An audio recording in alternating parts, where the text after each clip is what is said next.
Thank you very much indeed. What I'd like to do, whilst I'm just giving this short introduction, I'd like to just give our three speakers, if you'd like to come up, gentlemen, and join me up here on stage, because I don't want to be here on my own. Give them a round of applause, please. Thank you very much indeed. Now, whilst you get comfortable there, I have to say to the room here, I'm a troubled man. And I'm a troubled man because I've got concerns. I'm on one hand, I'm delighted at how interconnected the world is. The fact that, as we've heard a lot today, technology is creating a lot of opportunity for everyone. And I'm also intrigued by the fact that people are rethinking some of the issues, some of the business problems. People are starting to rethink about the way that they can do things. However, here are some of the concerns that I've got, and that is that in 15 years' time, last year, about 13 months ago, we celebrated, wow, wonderful, 7 billion people on the world. In 15 years' time, there will be 8.3 billion people. So how are we going to feed all of these people? I sort of think about this, and what businesses are going to create employment for all of these people around the world? I'm also concerned that some of the things that we thought we learnt from 2008 in business, that 5 years later, that seems so far away and so irrelevant to the hubris, to the excitement, especially being here in Asia of today's world.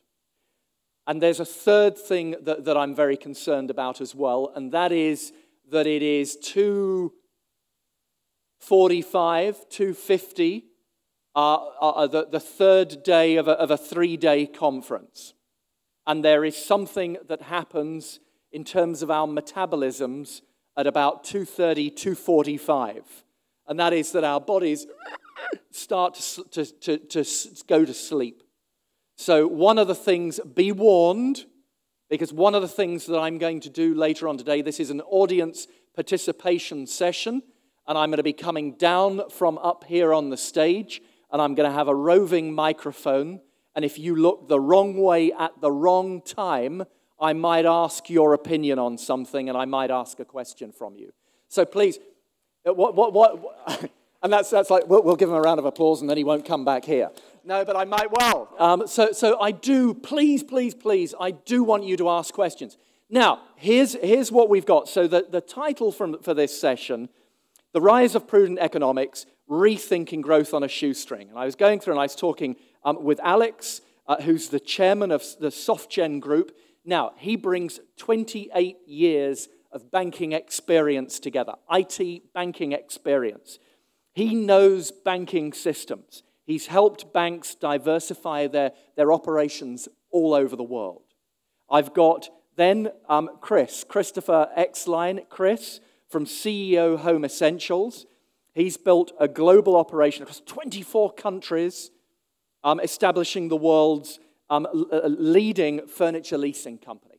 And having both of those gentlemen having built their businesses themselves. And then there's a third individual, Shah, who's there. He is the CEO of the Scomi group, Berhad. He's built his company as well in global technology services to big industry. So we got everything. So as we were sitting having our lunch today, we were talking, what is it that unites this diverse group of businesses? Retail, manufacturing, B2B, big oil and marine business, and IT and banking. What unites these three individuals? And importantly, what is it that will be relevant for everyone sitting in this room? And one of the things that we came across, and one of the things that I'd like to start it off with, and that is all of these people started their own business. Who in the room would like to know, not from a textbook, not watching it on TV with people that you can't smell, breathe, and interact with, but would like to actually hear from the principals, the founders of the companies, what it was like as they built their organization, why they built their organization, what were some of the great things, and what were some of the challenges, and how did they overcome it? Would anybody like to hear that? Please give me a show of hands. Right, okay, good. Thank you very much indeed. 3/4 of participation in the room. I'll get the rest of you before we've finished. So I'm going to start off. Which of you gentlemen, Shah, can I start with you? Do you mind if I start with you? I'd like to know a bit about what's your brand story. Why did you start your company? Assalamu alaikum and good afternoon. I started the business, and this particular business actually was quite incidental. Obviously, I came from a consulting background similar to Alex. I was with Ernst & Young. At that point, as a young gentleman, you become very ideological. You think that if somebody else can do it and make money, I'm sure you can do it. So you then ventured out, left the consulting environment, went out and started some manufacturing and IT businesses until 97 came. 97 came and we went through a very bad patch. There was a crisis. A lot of business failed. A lot of us suffered. A lot of sleepless nights. And really, the business that we have today, which is Scomi, was started out of a recession. It was started accidentally and out of a period of recession. And obviously, there was a belief that as a local entrepreneur, we would be able to grow a business that manufactured products in Malaysia into the world market. That was where the belief started. If a foreign company could do it, why can't a Malaysian company, which has a more competitive cost structure, be competitive around the world? That is where the whole idea and the belief started. And from there, you take baby steps. You started by trying to establish a strong local presence. From that, you try go into the neighboring countries and then expand the business internationally. In Scomi, the main theme for us today is the ownership of technology and the need for strong talent pipeline. Okay? In the world business today, if you do not own a technology, it is very difficult for you to venture beyond your local borders. Okay? Within your control environment of Malaysia or Bangladesh or Thailand, you have the right relationships, you have the right information flow, you have the right, you may be in business at the right time to be able to capture certain opportunities as they come along. But when you go into another market, everything's different. You don't know anyone, you may not have the best network as the other local operator, you may not have the right information. But if you had the technology and the technology that everybody else wants, then you will get access into that market very quickly. Okay? For some of you, you may know that Scomi, one of our businesses, we manufacture monorail systems. Today, in the world, there are two other manufacturers. One is Hitachi, and the other is Bombardier. Of course, the third is us. Because there are only 3 manufacturers around the world, whenever we go into any other country outside Malaysia, we get the attention and the access to the relevant people in those markets, whether it's the politicians that make the decisions, or the customers, the public transport operators that need the systems, or the influencers in those markets. Okay? And with that ownership of technology, it gives us that competitive edge. Let me just ask you a question. You say that you went into a segment of business where there are very few competitors. So high capital investment to get into that segment, not many competitors. Did you intentionally scratch your head and think, right, here's a basic competency, basic skill set we've got. Here's a segment in the market, very low competitive base. We've got the money, we've got the thinking, that's where we need to go. You know, contrary to what people say, that you have the strategic plans and you execute them and you try and get somewhere, right? But in business, sometimes it's all about stumbling across things, being at the right place at the right time and taking advantage of that opportunity. We never started off by saying we wanted to be a train manufacturer. Right. We never did that. We started off by saying that, you know, we started off by manufacturing buses. Right. Okay? And then that business evolved into doing third-party coaches for somebody else. And then the opportunity came about. But the most important thing is, two most important things in your strategy and your execution of your strategy. Number one is, when an opportunity comes about, really evaluate it and try and find a way of doing it effectively. Number two is always work with a model that I believe in, which is called low cost, high premium. You know, whatever you do, you need to do it in the lowest possible cost structure. Okay?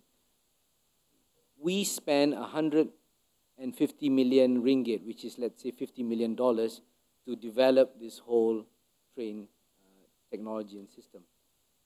I know my competitors spend well in excess of $200 million for each model that they produce. Okay? There are ways of achieving the same goal, but in a more cost-effective way. Were you on that, and then I'll move over, if I may, to our two other speakers. Was there an opportunity for you to look at what your competitors had done and to be able to take, in a very fair and a very smart way, to say, right, there are those mistakes that they've made. We're going to take that and improve upon it. So bettering things that exist in the market rather than thinking we have to go and create something that's never been invented before. Of course, I'd like to say that, you know, this is all original. It was my idea and my team's idea. But no, it is all about looking at what they do, trying to copy what they do and improve. And improve and not making the same mistakes they make. The problem with a lot of businesses as you go international is that you tend to copy and emulate what the Western companies or what the textbook tell you. Okay? And you end up playing catch-up to the more established foreign players. Right. Okay? That's where you will never get ahead. Okay? The way to look at it is that they're doing it this way. How can you do it for half the price in a shorter time frame better? Brilliant. Thank you very much indeed. Look, I take, thank you so much for that. Wonderful. I've got from that, and I think these might be themes that will start coming through from two other speakers. I'm going to come back on these areas, ladies and gentlemen. Think of any questions you've got. Challenge, how you deal with challenge. How do you think as a leader of a business at times of challenge? What do you do? Do you take challenge face on or run away and try and hide from it? Technology, the importance of technology, talent, the talent pipeline, having our networks. Let's face it, that's one of the reasons why we're all here today. One of the reasons. Information, having access to information, looking at our business model, low cost, controlling costs, cost following revenue. And not forgetting, I wrote here as well, luck. Not forgetting luck. Alex, tell us a little bit, if you'll be so kind, about 28 years in the banking business, I think. What's your brand story? If you don't mind, the first question is, do you know what MBWA means? It's management by walking around. I function better with a mic in my hand, so I'm going to go up there and get that mic and stand up. Well, hello everybody. Alex Dembitz, and I'm here from Geneva in Switzerland. It's a long way to come, but it's worth it. And when 40 years ago I was married, I was taken to the side, and an uncle of mine told me the two most important words in the English language. And those two most important words were, yes, dear. And I've been married for 40 years. What I'm going to try to do is I'm going to try to bridge to you, or rather get you to bridge to me. I don't think there are many people in this world, out of the 7 billion that have been mentioned, that are born entrepreneurs. I wasn't born an entrepreneur. But ever since a little boy, I had a sort of a fire, a passion in me that one day I will have the courage of my convictions to build my own business.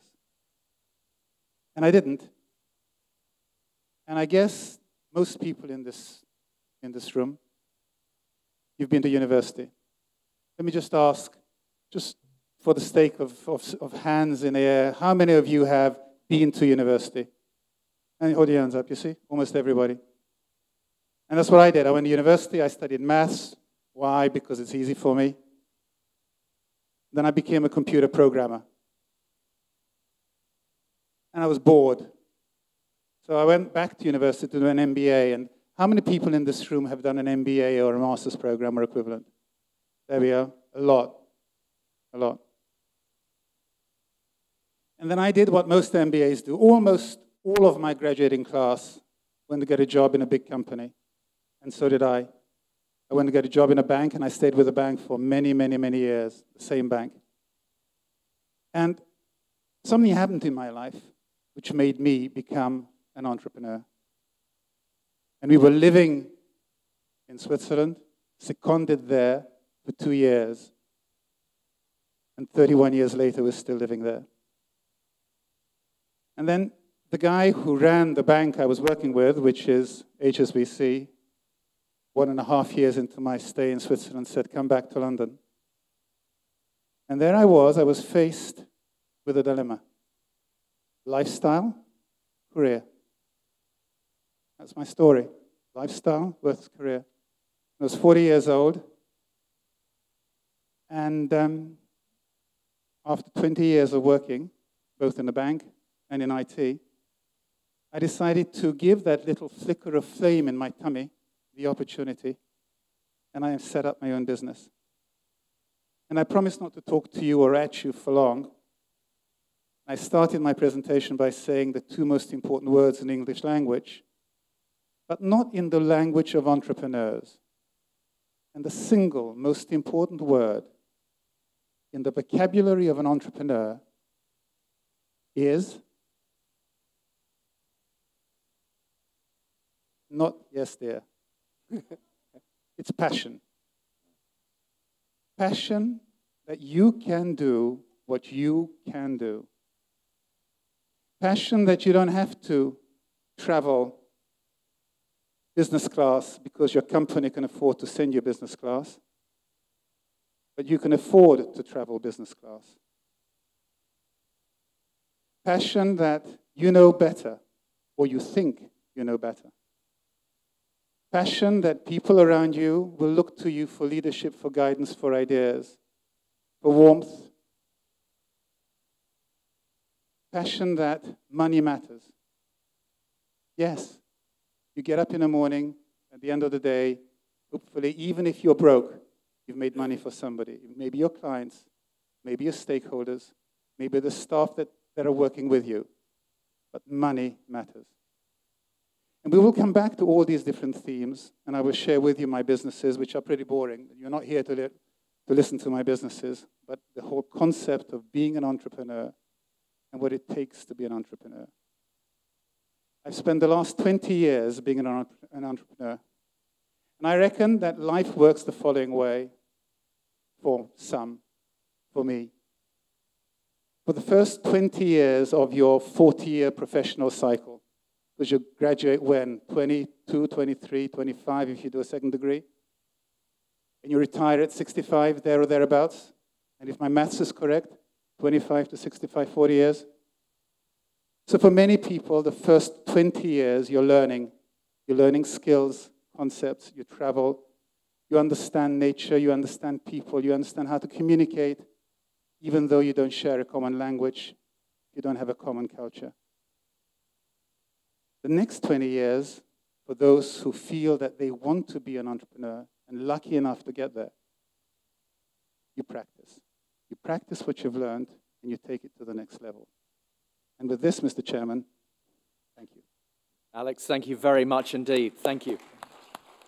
Thank you. I'll take that back. I'll put it there, and I'll attempt not to spill my glass of water over it, as Chris might want it. Alex, let me just ask you a question. You talk about having this sort of this flicker, this passion. And yet it wasn't a passion for a specific business. You hadn't thought, one day I want to start a banking technology solutions business. Was it a desire to create and build something? Was it a desire to do something for yourself, which are all positive? Or was it more of a negative that you were in some way disappointed by what you saw in other companies and you thought, I want to do it differently. I want to do it better than that. Any thoughts on that? Yeah, thank you for the, perhaps I should have said that at the beginning. My direction, what I did was negative selection. Now, in all honesty, in front of all these good people, I don't know one end of a screwdriver from another. All I knew, and I mentioned it to you, was banking, because I did it for all those many years. I can make a loan, I can do documentation. I'd learned the disciplines and the principles of lending money, of working in a foreign exchange desk. I can analyze a balance sheet. That's what I learned during my 20 years. And I understood IT. So what I did, I combined the two, and I built a business in banking IT. So not to undermine, as much as the world may be totally different and forever changing, knowing your skills, knowing your capabilities, and also hard work are very enduring elements of success. And opportunity. And opportunity. And luck, as was said by luck my and previous. opportunity. Yep, good. Alex, thank you very much indeed. Round of applause. Thank you very much indeed. Good. We are now on to our third CEO, Chris. Home Essentials, the world's largest furniture leasing business, I think. How can you build a global business out of furniture leasing? May I borrow the mic as well? Indeed. I'm renting it. I'm learning. I'm renting it out. I'll rent you. Invoice me for it. What an absolute honor and joy to be invited here. Thank you. I think it's phenomenal that organizations such as this have a commitment to entrepreneurship. You know, as laudable and as noble as the goals that we heard about at lunch are, it's not institutions that spawn ideas, it's individuals. It's individuals with the passion, with the temerity, with the naive drive to go out there and do that. I didn't have 20 years of valuable experience like these gentlemen had. I was living in Dallas, Texas. Friends of mine were expatriates living in Singapore. I'd never left the United States of America. I had a 1-week-old passport, boarded a plane, went to Singapore. The second night we were there, it was just a chance exchange. They were complaining because the company they worked for had given them $5,000 US to buy electrical goods. You know, because the phases are different, 220 to 110. They had to take that $5,000 and declare it as income and pay tax on it. And there, that night in Boat Key at Harry's, the restaurant in Boat Key, I just said, why wouldn't you rent the TV set? And they go, well, you just don't.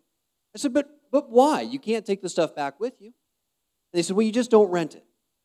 It was at that night I realized that there was no place in Singapore for an expatriate to rent a TV set. The next morning, I started at 27 hours of the flight back, and I couldn't get the idea out of my mind.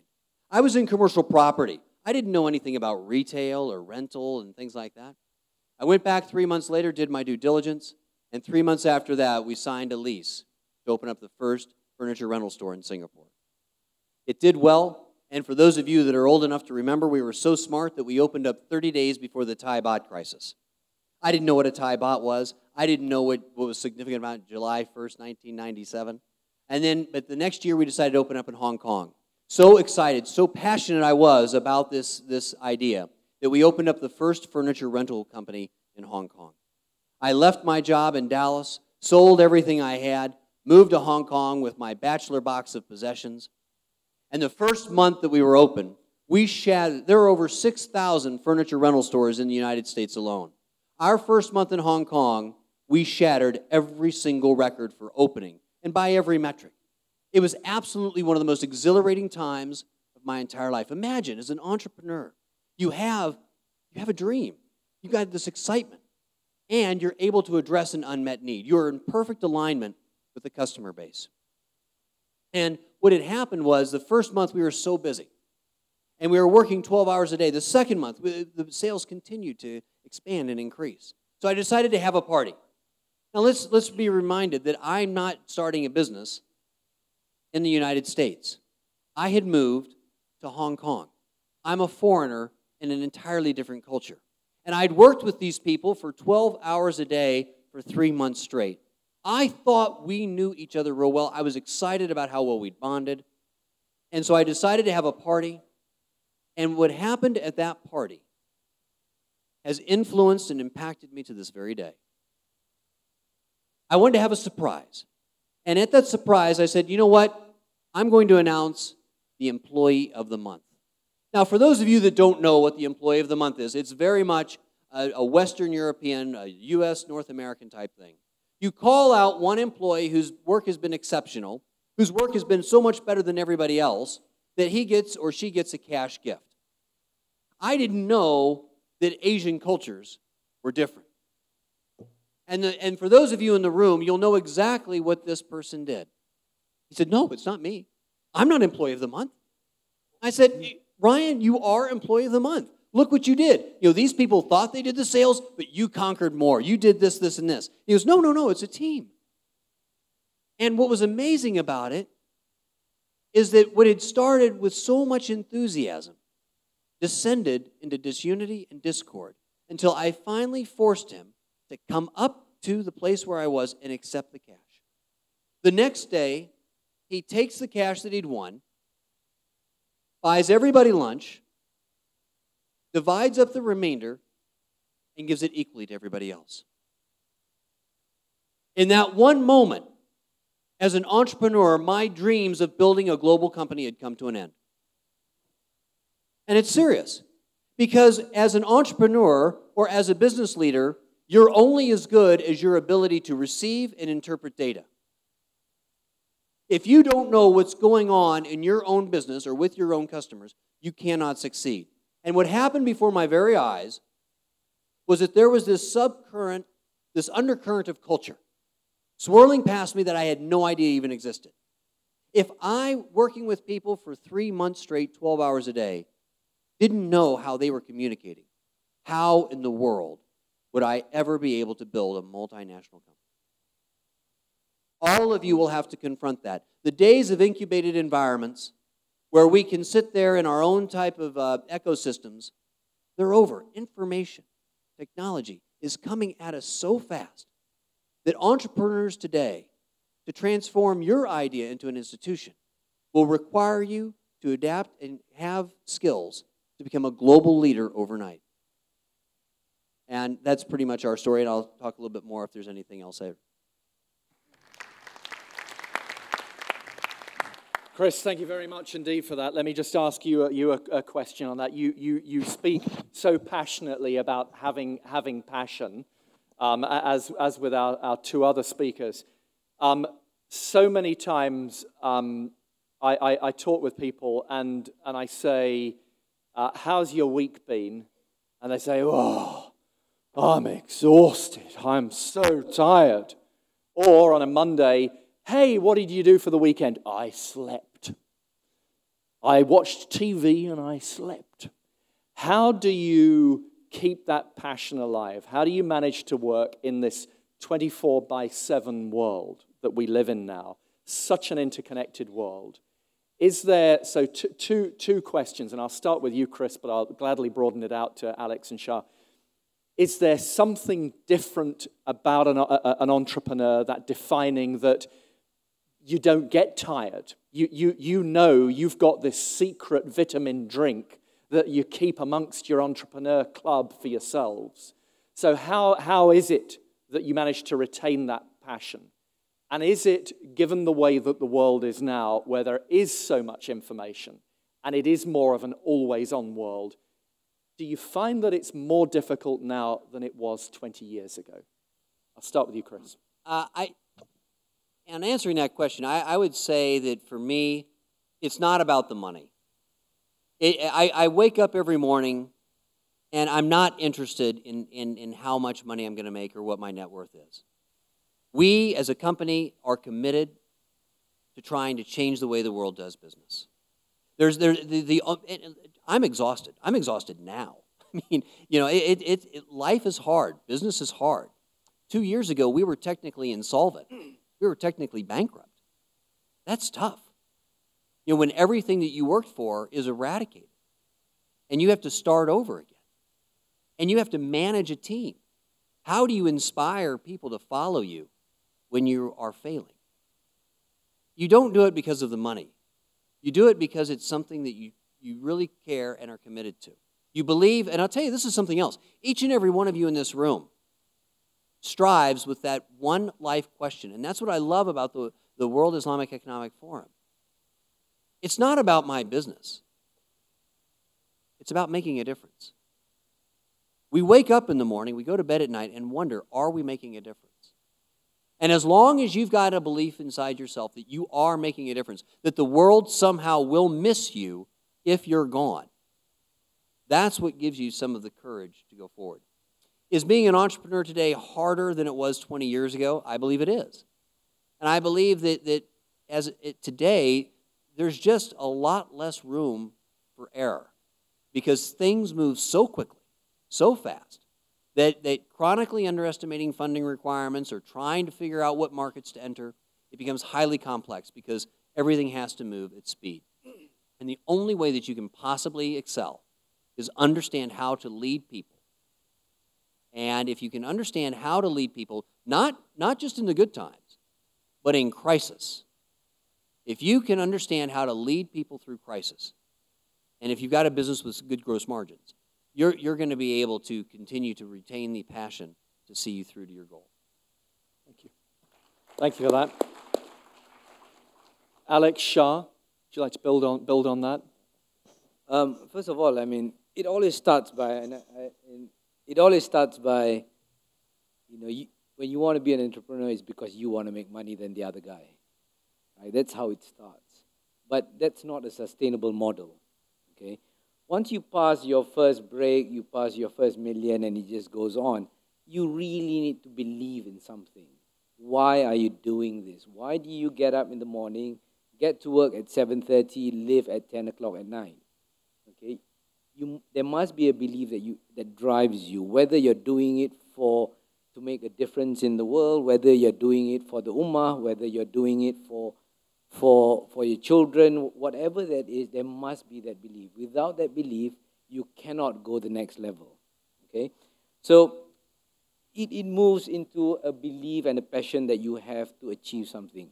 Some people think they don't want to sit in their deathbed and look back and say, what have I done with my life for the past 70 years?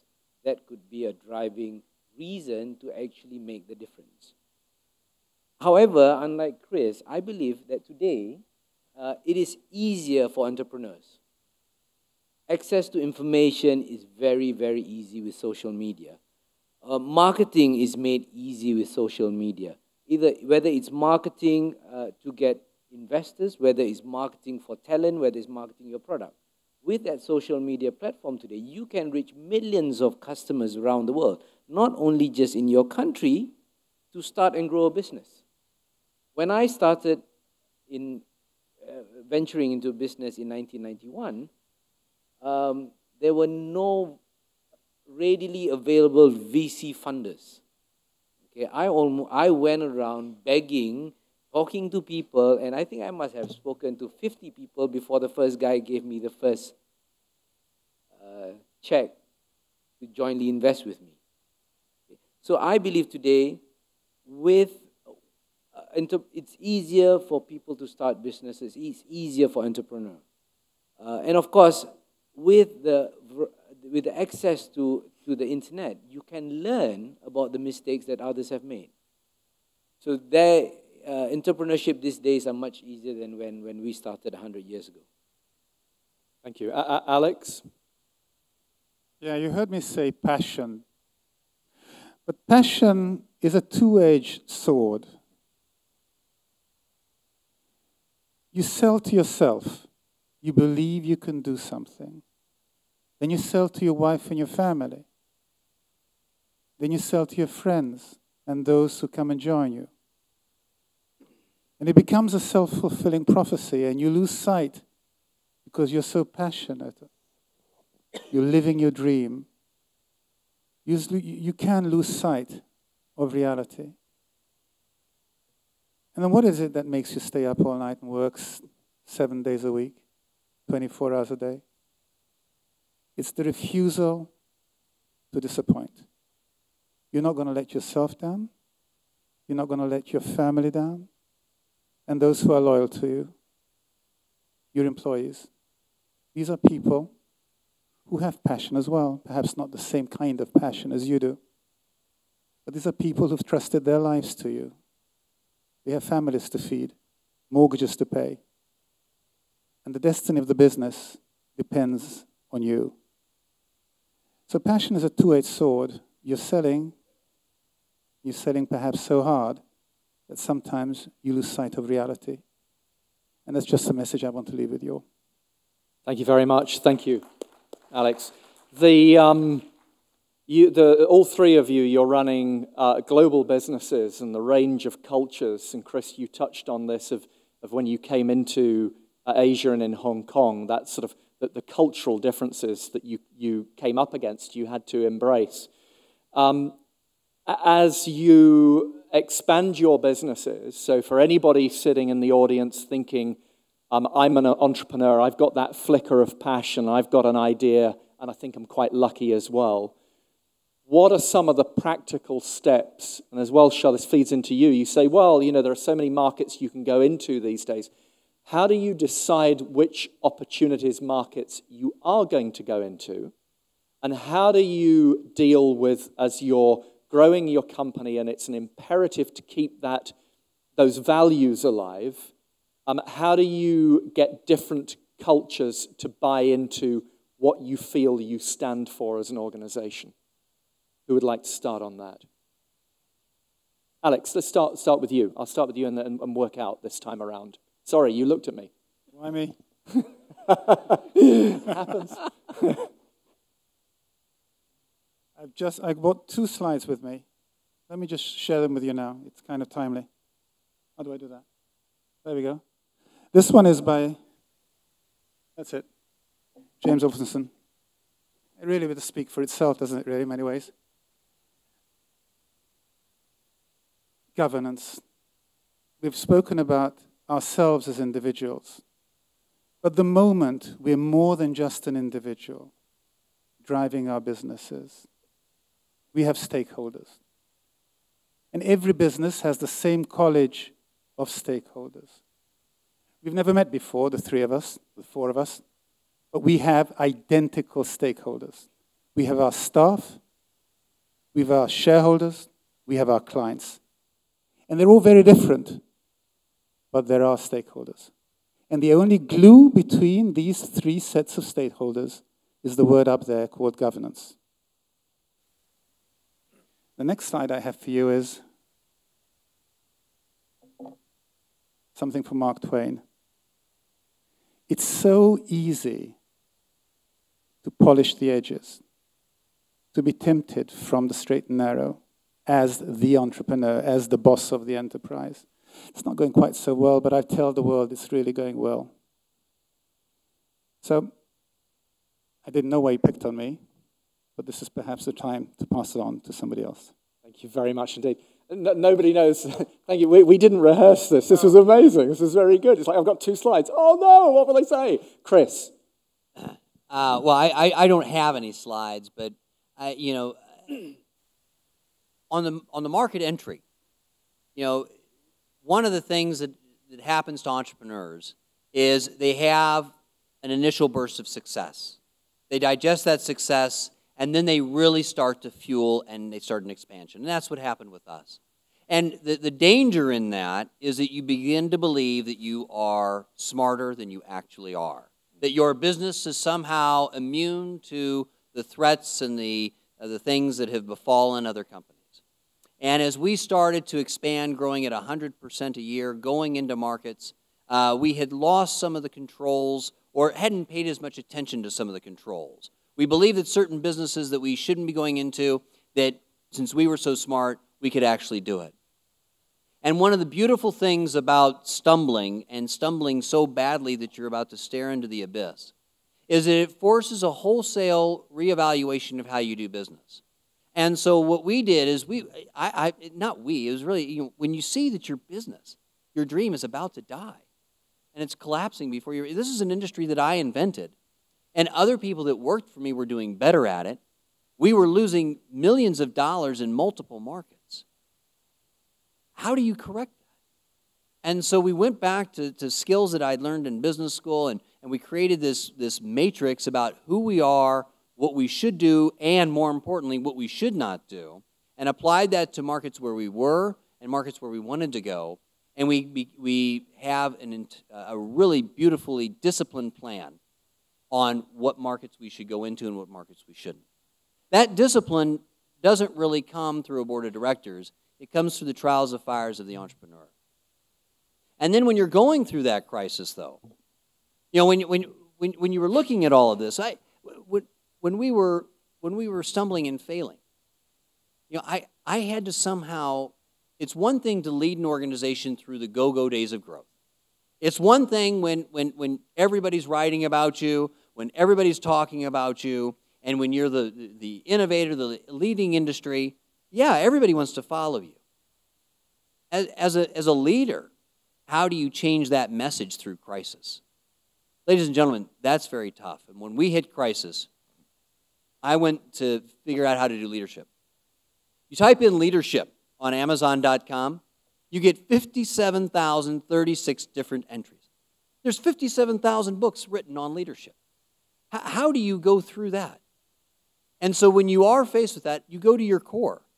You go to the core of who you are, the core of your faith, the core of who you are as a person, the core of your family. And I came up and realized that there were 5 things that we had done as a company that would enable us to manage through that crisis. First and foremost, is you have to have care and compassion. Do you truly care and have compassion for your people? Again, not just in the good, bad times, when everybody knows that you care about them because you need them, but in the good times. Number 2, are you approachable? Do your people feel confident enough and comfortable enough to approach you with any situation? And this isn't just your managers. This is delivery drivers, clerks, all the way down. And the only way that they're going to feel comfortable in approaching you is if you open yourself up, if they know about some of your eccentricities, if they know some of your vulnerabilities. You see, leadership isn't about taking the hill. It isn't about being the most brave person out there. It's about being the most real. The third thing, you lead by example. It's not this, I'm the head, you're the hands. Are you out there in the trenches? And when we talk about saving face, are you truly motivated to save their face? The fourth thing, and this is where a lot of people stumble, do you have a set of core values? Do you have a set of core values that are clearly articulated and easily understood? Because if you can't communicate to your people what your core values are, who you are and what you won't do, then you've lost your moral authority to lead. And if you don't know what your core values are, they sure as heck don't. And the fifth thing is, and this is what is a recurring theme with all of us here, do you have faith? Do you have a faith in what you're doing that is so real, so deep, that you're willing to go all the way to the wall, you're willing to die for it? Those 5 things transcend country and culture and continent. And when you do that, you will find people will rally behind you and they will follow you in ways that will amaze, inspire you and your teams to heights that you never even knew of. Thank you very much indeed, Chris. Thank you. And what you say about with your people and with other shareholders, it's easy when business is good for everything to be highly polished and look wonderful. It reminds me of that sort of Warren Buffett saying, you only see who's swimming naked when the tide goes out. But look, let me, and Shah, I'm going to get to you in just 1 second, if I can hold you for a minute. And I want to actually talk to you about sort of embracing, because you mentioned sort of 1997, how tough, how challenging that was, of dealing with challenge, and whether you think that the whole being open to criticism, a loss of face, whether that's a challenge for us in Asia, for a lot of cultures in Asia, and whether there's a need for us to actually think slightly differently about how strong we can become as a result of loss or challenge. But Alex, I just want to ask you, because you mentioned, you were talking about short-termism. You can't do things for the moment. You have to have something that's more enduring than that. And I don't want to start picking on the banking industry, but boy, if we look at a lot of the problems of and I don't want to go into sort of the economics of Europe either, but I have heard everyone talk of that so many of the problems of Europe are down to just sheer excess. Whether you call it greed, it's just excess of everything. And an all-pervasive short-term attitude that embraced everything. Now, I might say to you as a businessman of a big or a small business, hear what you say there, Alex, short-term is fine, providing you get out in time. What do you say to that? Get out of what? In the sense that I can make, if I want to make money, I can get into a deal, I can accumulate value for my shareholders, also my staff.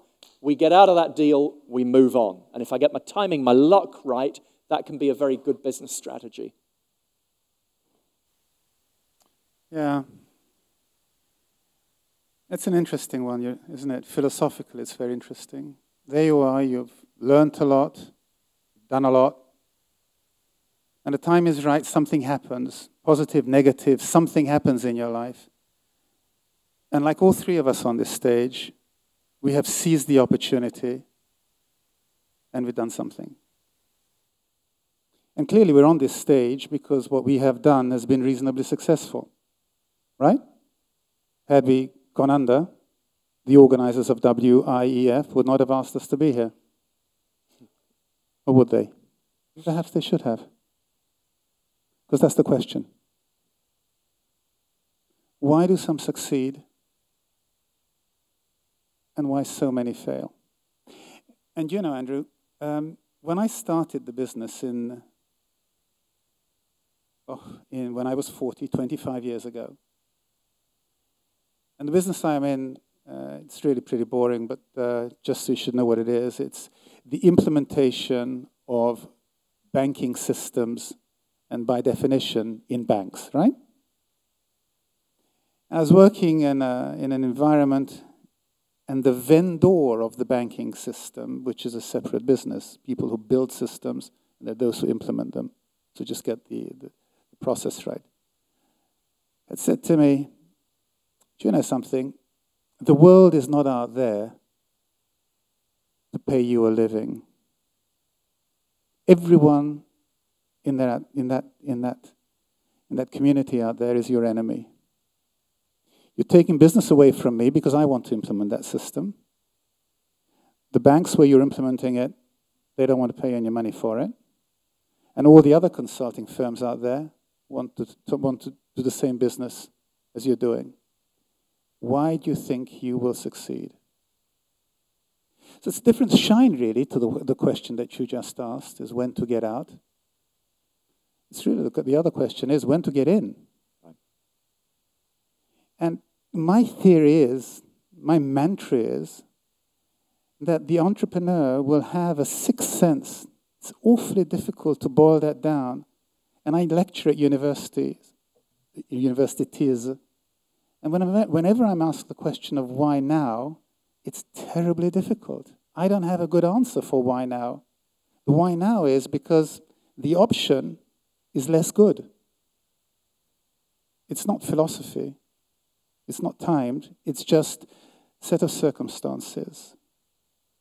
So if getting in is opportunistic, I think I'm going to put it to you that getting out is opportunistic as well. It's not courage-driven, it's circumstance-driven. And if I look around me, and I know a lot of people who've been less fortunate than I am, who've started their businesses that didn't get anywhere, was it their fault? Probably. Was it the world's fault? Probably not. It's that you're in a business, and like all three of us who are in businesses, trying to make sure that tomorrow is better than today, the only way we can do that is this sixth sense which got us there in the first place. Thank you for that. It does somewhat remind me, I remember during the dot-com era of 99, and everybody, I mean, there are a lot of people in this room that certainly wouldn't remember anything of 1999, let alone the dot-com era. But it was a time when businesses were making so much money purely on a whim and an expectation of what they might eventually be one day, someday, in somebody's lifetime. But it was unlikely to be the founder's lifetime. But there were many businessmen I met who their specific goal was to set up a business, and they had the exit strategy all worked out. They were going to start a business in a year's time. They were going to be bought out. They were going to make a lot of money out of it. And I can't think of a single person who made money from that, actually, because there was no value. There really was nothing driving it. And so in the tough times, there was nothing to hold it together. Let me, Shah, I'm going to come on to you. And then, ladies and gentlemen, I'm going to come down there, and it's your opportunity to be able to ask some questions of our panelists, because you've doubtless heard enough of me. So get your questions ready, please. Shah, so give me this thing here. Talk to me about whether there is a cultural challenge with actually embracing the negative in our business histories in Asia, whether you think that that's the case. Sorry, I thought the question was different earlier on. But anyway, in Asia, there's always this thing about loss of face, loss of standing, and so on. Obviously, a lot of that has changed today, and a lot of that will have to change going forward. The people, you mentioned 97, the people that really never got out of 97 were the guys that were so concerned about face. The guys that couldn't get past, I failed and I'm not supposed to fail, and therefore this is not right. And I never got around to restructuring their business or getting past that stage of face, loss of face. And that is where a lot of the business never went forward after 97. But if I could just touch on 97, one thing that I learned in 97, of course I was a 7-year-old boy then, was aside from the things that you find in the journals of the things that you need to do during crisis, of communicate, manage cash flow, relook at your business model, and so on, I think there are 3 things that I personally learned during that period. Number one is a lot of people pre-97, because money was so easy, facilities were so easy, entered into a lot of banking-related instruments and transactions that they did not understand.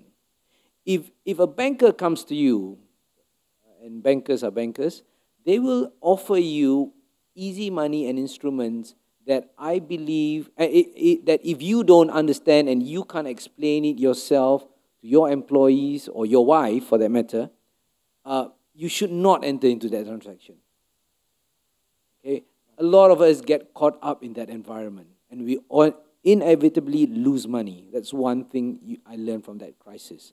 Number 2 is, we all, especially in Asia, we don't do enough research. We don't do enough research of the business we want to get into. We don't do enough research of the market that we want to get into.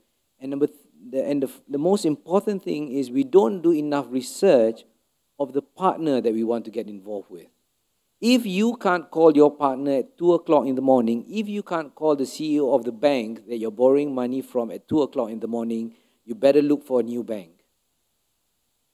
Okay? You need to have a very solid relationship during times of crisis. And if you don't know your partner that well, you better not go into that partnership. That's number 2. Number 3 is the one thing we don't pay attention to during times of crisis is talent. the first thing in your budget line during times of crisis is to cut the training budget. Okay? It is the people that's going to get you out of the crisis. Okay? And during periods of crisis, don't hire the smartest guy in the room.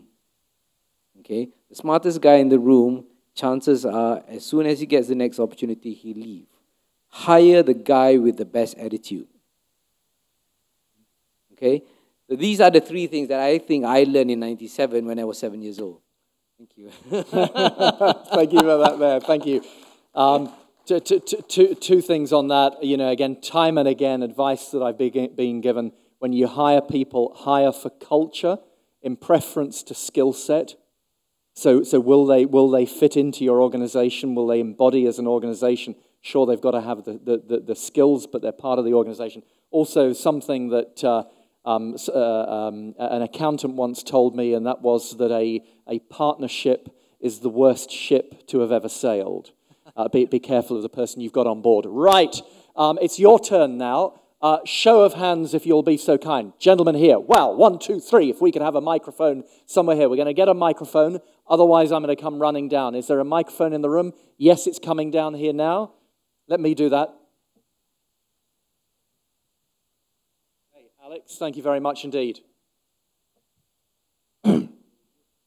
My question can goes to any of the speakers, actually. Sometimes we give up when we are very close to our success.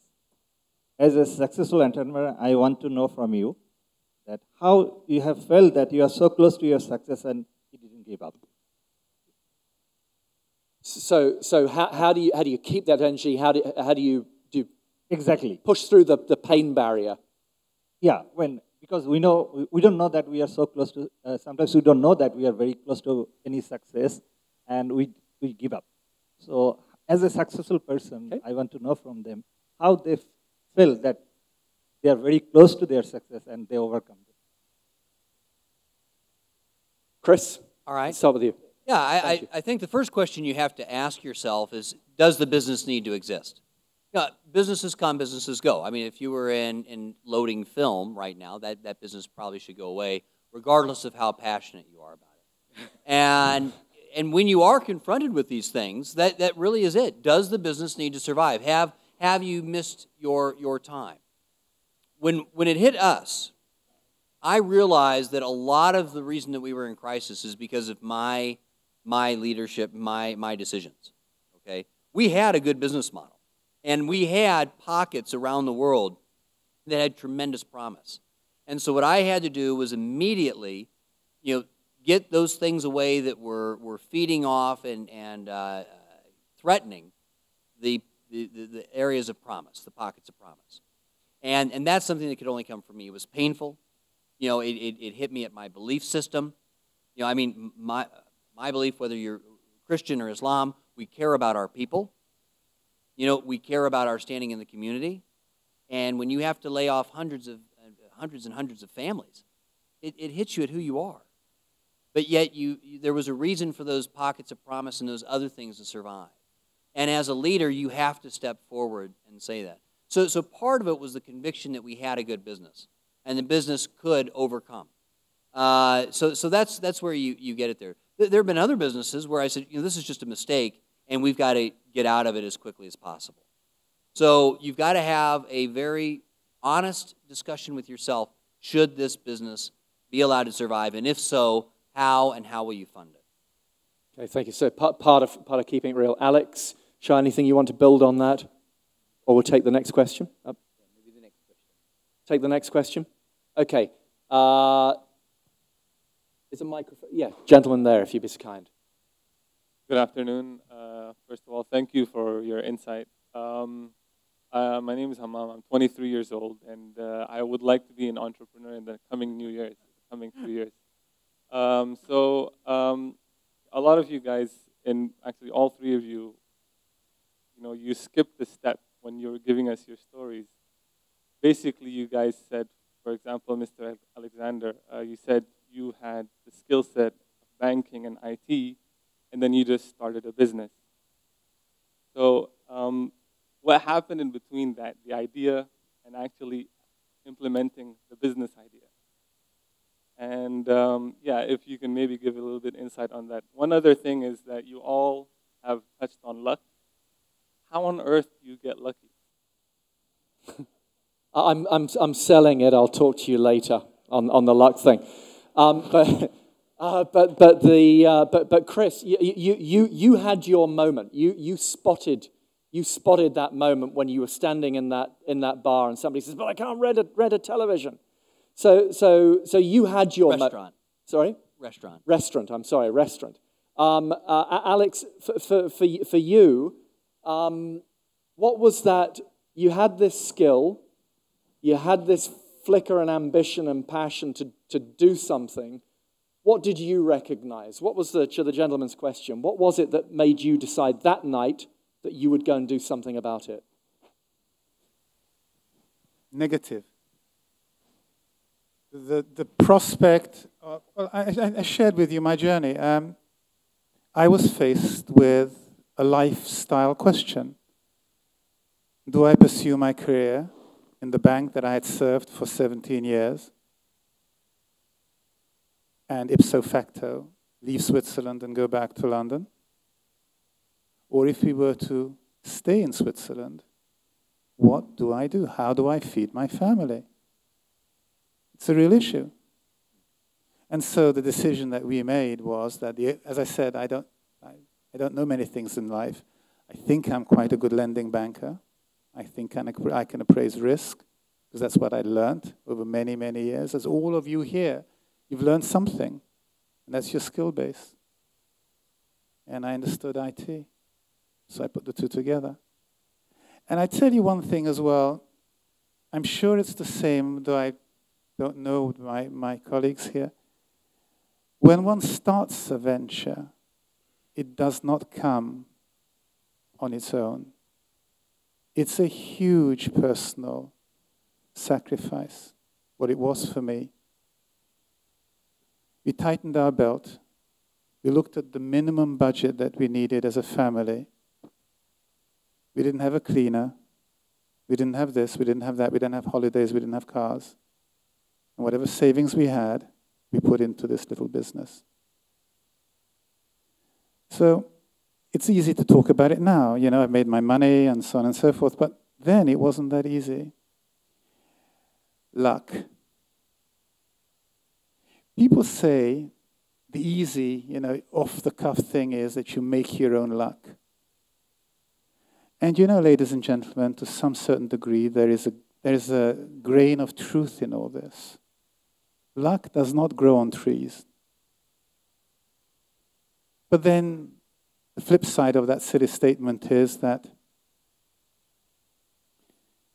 after the morning, there is the afternoon, then there's night, then there's day again. And when I started my business, we didn't have this wonderful thing growing on the tree, the thing called opportunity. I did it because that's what I wanted to do, because of my little flame, because of my belief in myself. I didn't have any luck. I had luck 2 years later.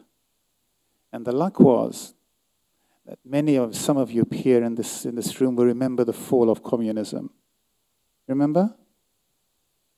1989, the Berlin Wall started to crumble, and then it fell down. And then all of a sudden, the Soviet Union disappeared. And that meant that there was a whole geography of 250, 300 million people, of something like 25 countries, that had a banking system made in Moscow and not driven by normal banking principles of capital and risk. And no country, whether it's the Czech Republic, Poland, Hungary, Bulgaria, or the Soviet, what became Russia, can exist without a banking system. So 2 years after I started my business, there was this quote-unquote opportunity. And that was my luck. Thank you very much indeed. Thank you. Shah? Luck, it's an easy word to use, but the way it works is quite different. The harder you work, the probability of luck knocking at your door increases. Okay. The harder you work, the more seminars you attend, the more people you meet, you know, that's where it opens opportunity. You can't get up in the morning and tawakkal ala Allah and inshallah you're lucky today. It doesn't work that way. Okay? So it is all about hard work. And I think it's a law of probability. If you knock 10 doors, you might be lucky there'll be one door that opens.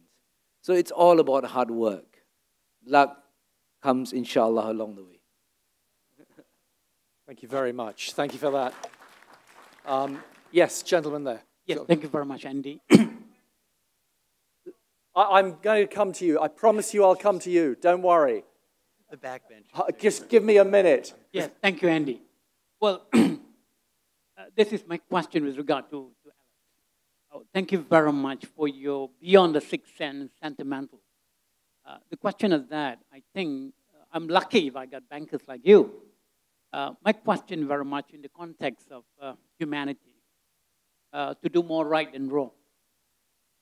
Now the question is that when you say, you know, bankers, from our experience, layperson experience, that when you notice that bankers, they borrowed you in a good time, the umbrella, but only to ask it back the moment it starts to rain. So the bankers of yesterday, today, and tomorrow are the same. So how do you account to this kind of mentality? What kind of mantra, what kind of sentimental that you're talking about when you say that's what happened in the West, in the East, North, South, everywhere the same universally. So how do you account for this kind of bankers becoming the people connectivity? How do you address that? Thank you. So the access to support when you really need it, not just there in the good times. Help me. The sense that, and this probably comes, some of it comes into making sure you know as every individual what you're getting involved in before you get involved in a banking deal, a loan or whatever, but also during times of challenge, that the support is there when you need challenge, not just in the good times. Shah, do you want to maybe I can answer this. You know, a banking relationship is just like any relationship. Of course, we all hear these horror stories about bankers leaving when it starts raining. Excuse me. But a banking relationship is, there are bankers that actually see through difficult periods with you. Okay. Otherwise, most of us will be out of work, out of business today. We all went through we were sharing some history, and we all went through some difficult times. But the thing about banking relationship is about being transparent with your banker. Okay? As much as you can, you need to be transparent, you need to consistently communicate and update them. Okay? And bankers, you must understand the mentality of the banker itself. They don't want to be dealing with a failed client. And if there's an opportunity to salvage the client, the banker will help. And I've seen this in many, many times throughout '97, throughout the recent recession. So it is a two-way relationship, and we cannot always say the bankers run away when it rains. It does not necessarily always happen that way.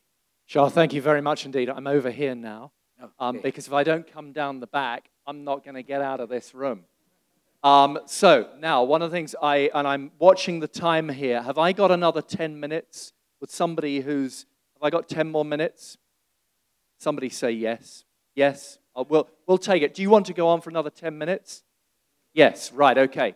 So I'm going to be able to take about 3-4 questions. So I'm not going to be able to take everybody's question. Who was the gentleman who told me off? You were. It's on. You're good to go? Yeah. This is a very odd question to the three panelists there who have been successful in business. I am not an entrepreneur. Neither am I in business. Nobody's perfect. No, I just wanted to know, you have all three been very successful in business. Did you have an occasion to grease palms to become successful? I'll take that. And this is very important, especially to this group here, and this is why I'm so grateful that I was invited. You have a moral authority as a leader. And for those of you that are entrepreneurs and budding entrepreneurs, don't ever lose that moral authority. I'm going to tell you that it's that moral authority that will help get you through crisis. We were the first company to go into Iraq, and we furnished the entire green zone. We did Parliament, the Supreme Court, and President Karzai's palace in Afghanistan. We set up the governments of Juba and El Fasher in South Sudan. We've never paid a bribe, never once. In one country in the subcontinent, I wrote off over $1 million because it became apparent that our business would not be able to succeed, grow, or thrive unless we paid inducements. I'll never forget that meeting in a city on the coast of the Indian Ocean. And in that meeting, I said, you know what? I worship a God that can bring money through that door. And I am not going to compromise that belief system for expediency. And as it was apparent that we were just not going to be able to do the business, I paid all of our partners back and incurred the entire loss myself. There was another situation in a company neighboring it where we had won a contract to provide that Air Force with all of their furniture. The Air Vice Marshal was in my office in Hong Kong. After the furniture had already reached this country, there wouldn't be a problem. He's gone. A couple of captains are there and said they could help with the contract. I said, there's no reason to help with the contract. The contract's fine. Everything's already in your country. I ordered them out of my office and wrote off almost $700,000. Ladies and gentlemen, your faith system does not give you the license to jeopardize your moral authority. If your belief and if your faith is strong enough in your God that He will deliver, then He will restore all things on His time.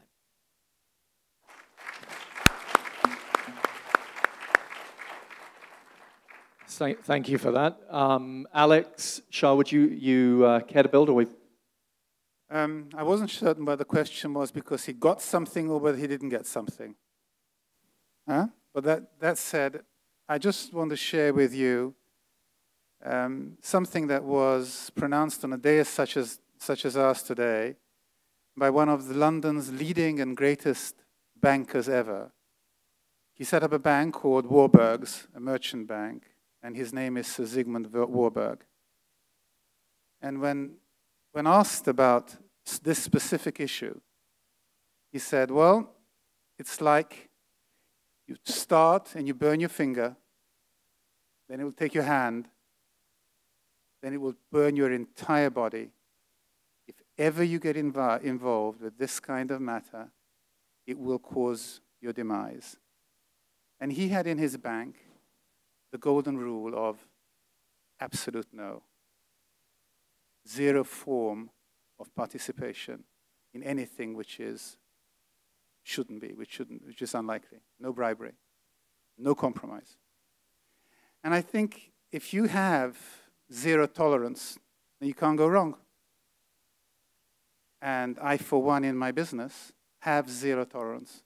We don't do business with anybody at any time that has any connotation of bribery. Alex, thank you very much. So it's all about setting those standards, being unequivocal, unbending, and also by having values that can easily be communicated to employees, presumably. So as big as you grow as an organization, it's still very, very easy to communicate the way that you operate, the fundamentals of your organization that are deeply wedded in your DNA. And then that helps, never puts anybody into a situation where there's any ambiguity about should I do this. Because it's always quite interesting. People do these things a lot of the time thinking that it's for the good when it's an employee, for the good of their company. Well, if those values are clearly articulated, everybody knows that it can't possibly be for the good of the organization. It's selfish, and self-facing. This lady here has been waiting patiently. Thank you. I am Dr. Asfour. For those who heard me intervening before as a president of the Egyptian Business Women Association and the chair for science and technology in African Union, I am now intervening as an entrepreneur who started her business, the third-year medical school. I am now professor of pediatrics. When I started, I was the only employee in my company with $5,000. Now my company in healthcare sector leading with 20% market share in Egypt with 70 employees. So I really think that about entrepreneurship are three pillars. The personality, how are we as entrepreneurs leading, how we take a decision, how we really work hard, as the speaker said, and how when we have an idea, work for it and don't let any obstacles do. This is one pillar. The second pillar is the policy. What policy is presenting us and enabling us to do our work? And the third pillar, the third P, is the product. What product do we have to offer to society? How competitive it is? What is the quality of the product? Those three pillars, 3P, I call them the triad of empowerment. In the case of the three panelists, how do you think those three pillars, your personality, the policy around you, and the product you are offering helped in the success of your business? Thank you. Thank you, Shah. Shah, shall we start with you? Yes, obviously, government policy is very, very important in making sure that there is a policy in place, there's consistency in the policy, and you want to make sure that the product you have to serve the market meets the policy and the guidelines that the government has set out. I mean, that's number one PI, if I understand. The personality of the individual, every leader has his own personality. It's important that the leadership, the personality of the entrepreneur is able to attract talent to work with him, to be able to continuously encourage talent to go that extra mile. So the second P of personality is quite central to the whole business. And finally, if I'm not mistaken, you mentioned product, is it? Yes, product, yes. Your product has to be relevant. One thing about product, though, when you develop a product or you get into a business where you're selling a product, you want to make sure that the product you identify is a scalable product. The product that you have can be sold in Malaysia, can be sold in Indonesia, can be sold in India, and everywhere around the world. But if you develop a product that can only be sold in Malaysia, for example, it limits the scalability of your business. So the first rule of developing or looking for a product, it has to be a product that can cross boundaries. That's very, very important. But when you, actually, I've got a bit, I'll just build on that, Shah, down here. When you started your business, so maybe Chris and Alex, because we know where you are, Shah, on this, did you think of the scalability of your business? Was that important? Was that a consideration? Or were you doing it for a more sort of defined market? Did you, I mean, I suppose the question here, did you ever imagine when you started your businesses that you would be so successful and so global as you are now? After going through two recessions, and by the time we came to this business, that's what you learn. You learn that you need to develop that product that is scalable. Otherwise, it limits you to one particular market. Okay. If you develop a product that is to be sold to the government of Malaysia, for example, the government of India might not want to buy it. Okay. If you develop a product if you develop an IT software that is only developed in one programming language, when you go into a market like India that has multiple dialects and multiple languages in it, that product can't be used in that market because there's no scalability available. So think 2 steps ahead. Think about the need, the scalability that's required in growing your business. Thank you. Chris, Alex, you want to build on that at all? Just congratulations. I love your 3 Ps, and I would just add one 4th P to it, which is profit. Very important. Yeah, yeah. Okay, I have the last question here. I'm sorry, I know there are a lot of questions, and I want to thank you for very much indeed for your participation, but also congratulations to our panel that you've got so many questions. I'm being told, though, that time is against us. So you, sir, have the last question of this session. Passion. I am sure that the founders are passionate about what they want, what they started, and they are. But how to get the employees passionate about what you are passionate about, and not good to get them passionate so you can achieve, but to get them passionate so they have purpose of what they are doing, to have that purpose that you have it. Thank you. So how do you transfer that to everybody in your organization, your passion as the organization grows? What you have to understand is that your passion as an entrepreneur is not their passion. You've got to get to know them and have care and compassion and understand what really drives and motivates them. With our staff, it's their families. By being approachable, I have had employees come to me crying because medical systems have turned them away, family gambling debts, things that are ripping apart of their families. When I meet our maker, one of the things that if I had any pride, it would be that we've saved over 20 infant children because those employees had enough, they knew that we cared about them. We knew that we would be there at their place, meet them at their place of need to save their children.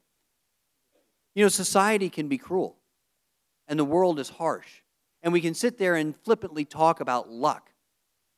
But when you've got people that are working for you, if they really don't think that you care, then they're not going to care about you. But if they do know that you care about them and their families, they will care about you.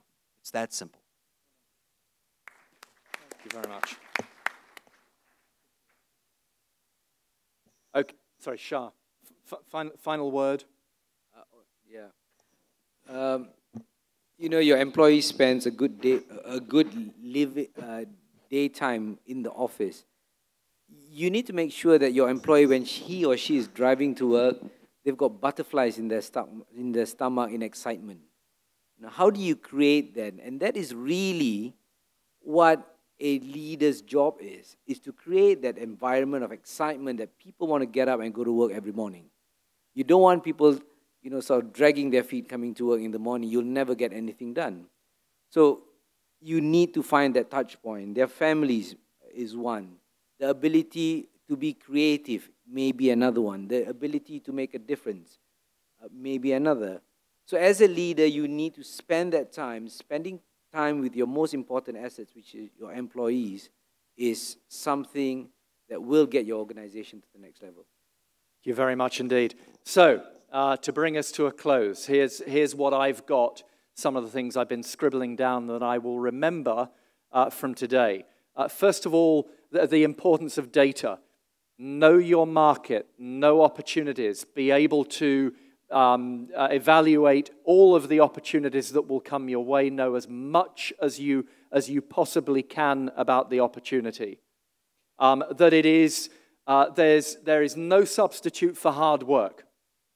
That actually running a successful business, running your own business is hard work. The other thing that really resonated with me, this sense of sacrifice, that it's tough when you start your own business. Be willing to take on and make those sacrifices, because to stay true to your business, to stay true to this potential of success, even at the start and even when going through challenging times, you've got to have some belief that goes beyond just the financial benefit associated with starting your own business and running it.